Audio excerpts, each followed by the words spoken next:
Good morning, everyone. Welcome to today's breakfast meeting brought to you by Vetiva Capital Management in partnership with Frontier Africa Reports. My name is Angela Undotu, and I will be moderating today's session. On our agenda today, we will have the usual rundown of the equities and fixed income markets by our traders and conclude with headlines from across Africa, anchored by our media partners, Frontier Africa Reports. At this point, we would like to remind everyone that this meeting is being recorded and the audio files may be shared with third parties. We're also live on our Vetiva online Facebook page if you'd prefer to stream from that platform. Finally, during the duration of the 30-minute session, you may send in questions using any of the chat functions available on Facebook or Zoom. However, at the end of the session, we would have a Q&A segment, and if you prefer to speak, you may use the raise hand function and you'll be granted an opportunity to speak. We will now start the session off with Simbiat from our Global Equities desk. She will be taking us through some markets from across West Africa. Good morning, Simbiat. Good morning, Angela, and good morning to everyone. So like she mentioned, I'll be doing a review of yesterday's market activities across West Africa, and I'll be starting in BRVM, where the composite index continues its uptrend, gaining 15 basis points yesterday. So despite the session ending with more losers than advancers. So out of the 42 equities that traded yesterday, 12 stocks gained points, while 19 stocks closed in the red zone. And topping the gainers chart was the large cap stock Solibra, followed by Bank of Africa in Mali and Niger. Speaking to activities in the market, we saw this improve from Tuesday's lows, with volume increasing by 134% on the back of higher volumes traded in ETI, Onatel, and some banking names. Going into today, we expect to see market trade mixed as investors continue to trade in line with earnings reports while also taking profit on some recent gainers. Crossing over to Ghana, where the composite index closed down, shedding 14 basis points due to loss posted in one stock, which was Fan Milk PLC. The consumer goods counter lost 10% yesterday after trading flat at 5 Ghana cedis since October 11th, as we have continued to see investors take profits after its September rally, which was due to improved financial performance. As expected, market activity continues to wane, and we foresee a bit of recovery in today's session. Finally, Nigerian equity markets, we saw the index close lower by 6 basis points due to the session being dominated by the buyers. Despite the session being dominated by the buyers, with the losses predominantly in the NGX 30 constituents, as we saw the index mirror the ASI with a 6 basis points loss. We had price depreciations in banking counters like FBN and Fidelity. And so speaking more to FBN, we've seen investors continue to take profits after its rally. And yesterday we saw a really strong sell side pressure with total offer size almost 9 times the bid size. So this led to the stock shedding 6%. While in the consumer goods, we saw investors take profit in GSK, PZ, and Nestle. In the absence of block trades, activity levels dipped further with 18% and 42% decline in both volume and turnover respectively. Going into today, we expect market to trade in similar pattern as investors continue to buy up attractive counters while taking profit on previous gainers. And as previously mentioned, we also expect Q3 numbers and corporate disclosures to continue to dictate market direction, like in ICO, where the insurance company gained significantly after its announcement of 12 bonus shares for every 9 ordinary shares held. Also yesterday, we had a couple of earnings results released. We had Seplat, Etel Africa, Transcorp Hotels, Transnational Corporation. And like I mentioned, we expect these to dictate the market direction. Lastly, in Seplat, they announced an interim dividend of 2.5 cents with 16th November as the date of for closure of register. And that'll be all from Equities Desk. Thank you. Thank you, Symbiote. Up next is Omarge, giving us a review of the Nigerian fixed income and currency markets. Good morning, Omarge. Good morning, everybody. Despite coupon inflows of about 47 billion that came into the system yesterday, system liquidity declined slightly to open at about 1.2 billion negative, coming from the 783 million positive that was recorded on Tuesday. And regardless of the decline in system liquidity, interbank rate losing by an average of 5 basis points as OBB and overnight rate closed at 14.5 and 15.15% respectively. For today, we expect interbank rate to trade at higher levels as players make funding provision for the settlement of the additional NTB auction sale of about 85 billion yesterday. The parallel market remained stable to trade at 570 naira to $1 yesterday, while the annual window opened at 414.44 naira to $1. The highest trade that was recorded yesterday was 444 naira to $1, while the closing rate was 415.07 naira to $1. Brent and WTI lost 1.9% and 1.7% to open today at $83 and $81.27 per barrel respectively, amid rising cases of COVID-19 in Europe and China. The T-bills market traded on a muted note yesterday as market participants awaited the outcome of the primary market auction that held yesterday. There were interest on the short to mid-dated maturities, particularly on the 31st March 2022 and the 28th April 2022 maturities, while trades were majorly consummated on the 27th January 2022, 25th August 2022, and the CBN Special NTB, that's 29th November 2021 maturity. At the auction, the DMO sold a total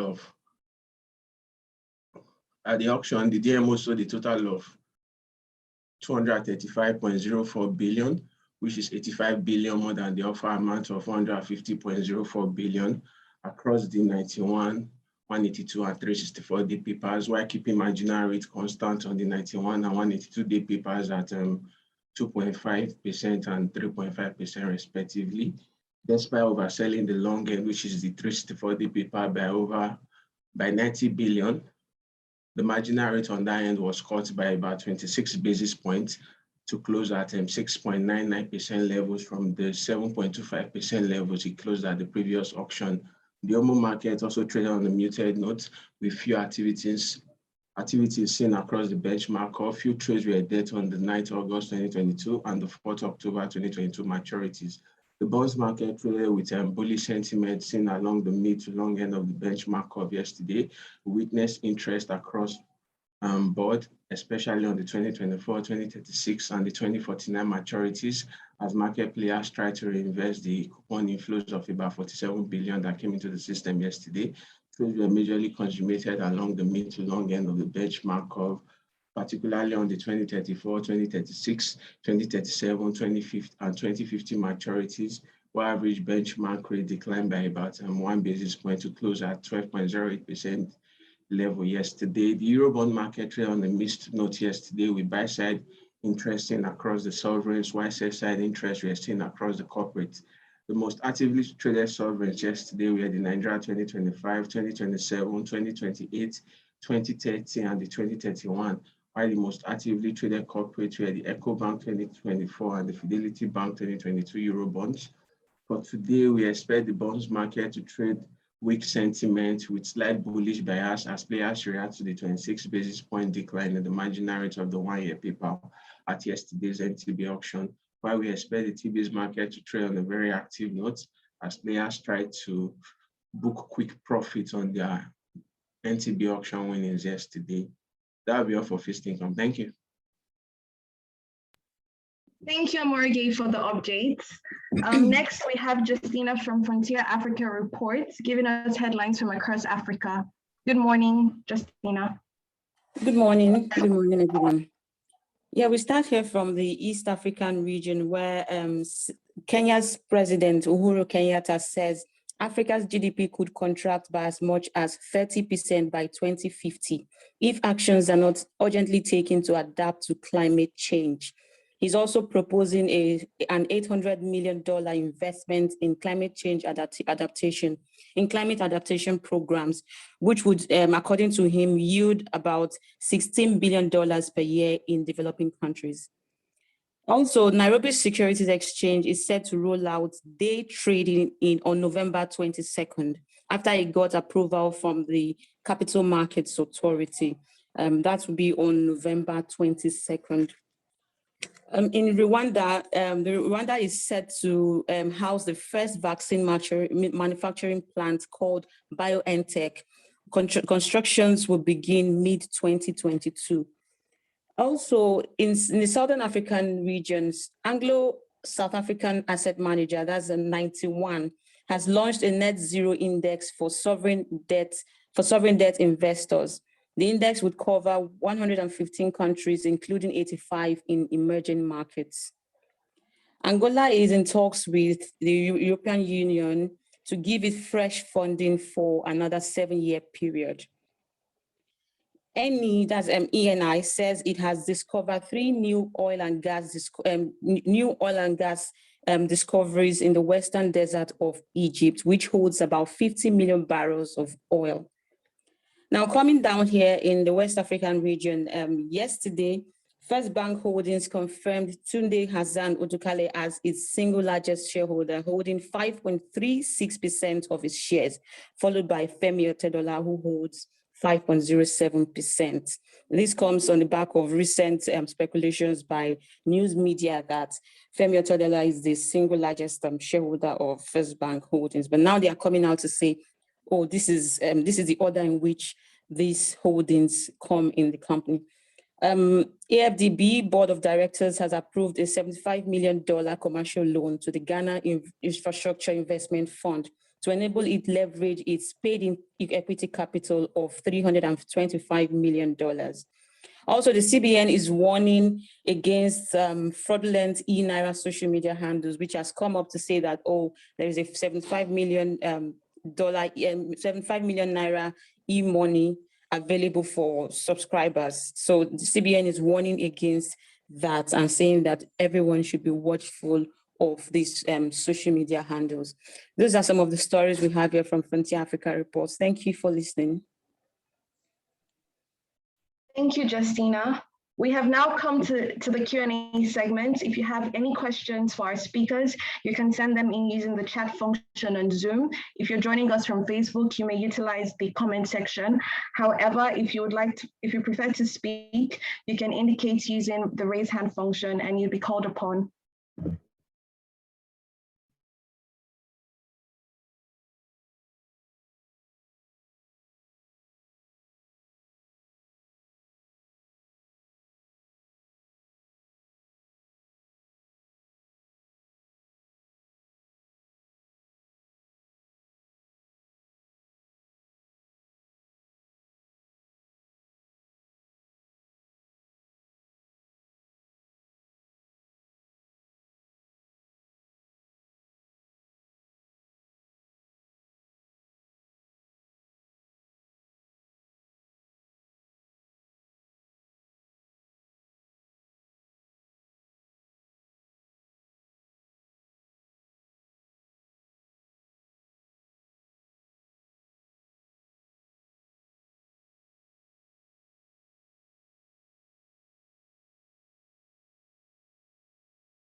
In the absence of any questions, we have now come to the end of today's session.